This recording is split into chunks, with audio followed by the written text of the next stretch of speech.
Who knows how long I've loved you? You know I love you still.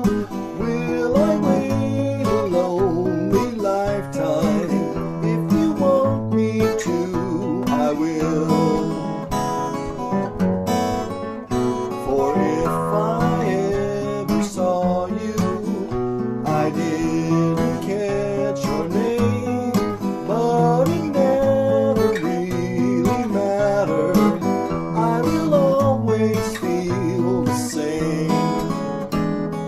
Love you forever and forever. Love you with all my heart. Love you whenever we're together. Love you when we're apart. And when at last I find you, your song will fill the air. Sing it loud so I can hear you. Make it easy to be near you. For the things you do endear you to me. Oh no, I will.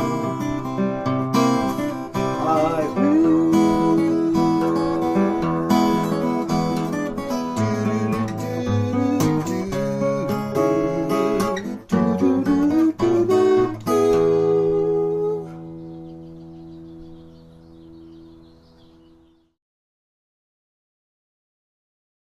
Well, I really need to thank my friend Fred for dropping by and singing "I Will" for us. It's kind of an interesting little story that recently he asked me about the song at a lesson, and I thought, oh, I could show you that. It's pretty nice little simple progression and stuff like that. It's got a lot of bar chords in it. But I really hadn't thought about doing a lesson on it, and then he reminded me. He says, well, there's this really complicated little guitar thing in there. And I went back and listened to it, and I forgot totally about it. And that made me think it'd be a really cool lesson to create a couple of different versions of. One, just the Campfire version, the way Paul plays it now. If you look at some of the live videos of McCartney playing this, it's a real simple strumming and singing song.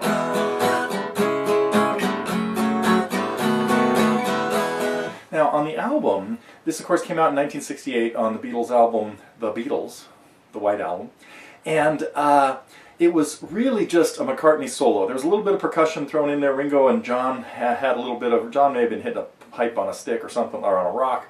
Anyway, but Paul really just put everything together, including the vocals, with him strumming one rhythm guitar part, just playing the chords. By the way, it's capoed up a half step on the original, so they're in the key of F. So if you want to play along with the studio version, put a capo at the first fret. And but the live versions from later, he just does an E, just easier. And so Paul added these nice little fills to. He had this great progression in the first place, and then he added these nice little fills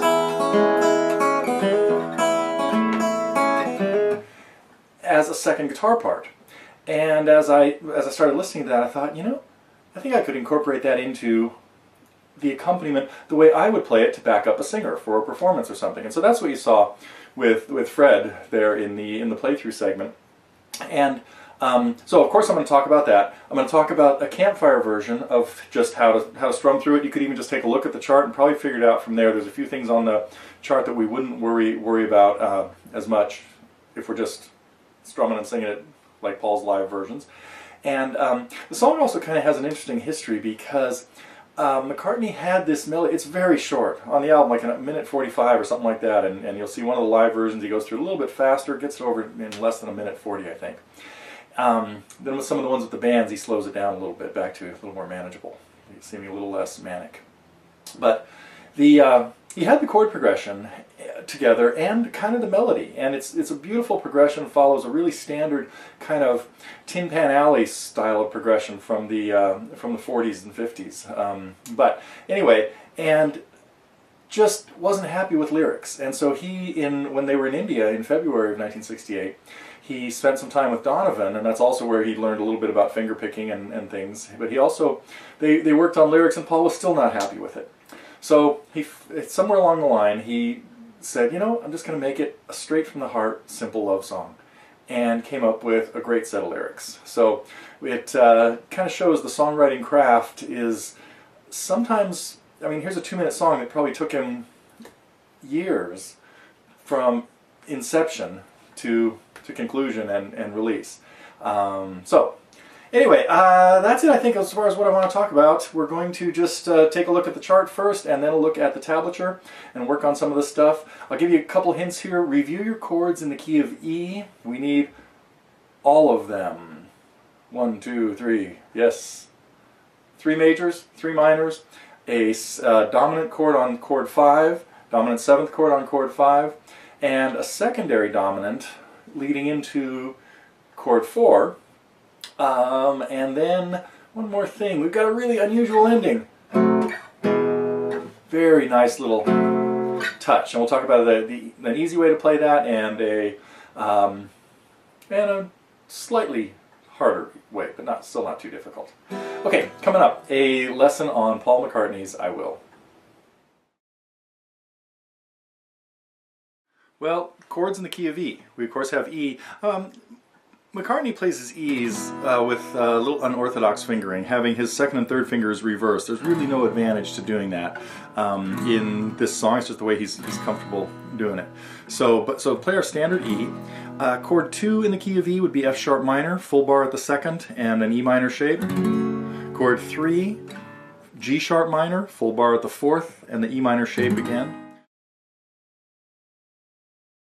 So to play versions similar to Paul's live or solo versions, all you're going to do is keep a steady strum going, 2 beats per chord according to the way I've got the chart laid out, just 1 and 2 and 3 and 4 and.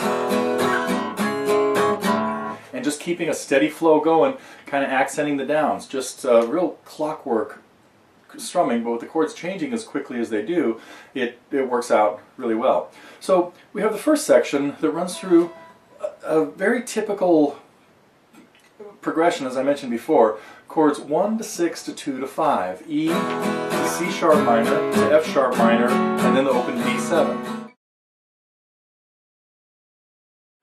The fingerstyle version, first of all, would start with just a basic accompaniment now with your right hand. And so what I'd be doing here is hitting a bass note on the first beat and an and lightly with my index finger on the 3rd string, and then a brush down with my middle fingers on maybe the top 3 or 4 strings, and then a very soft up with the index finger, and the F sharp, and then we're going to have another fill right there, which we'll get to in just a second. I think I am ready to talk about the fills. Yeah. So now let's get into the technique of, so that's the strumming that we do in most of the measures when the singing is going on. But the first fill is probably the most complicated, and that's going to sound like this.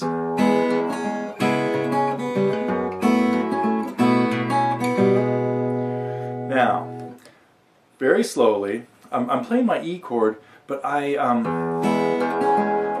only playing my first finger, because now I'm going to break into 3 fingers on the top 3 strings, and the bass notes on the first half of the measure played as 2 quarter notes. 1 and 2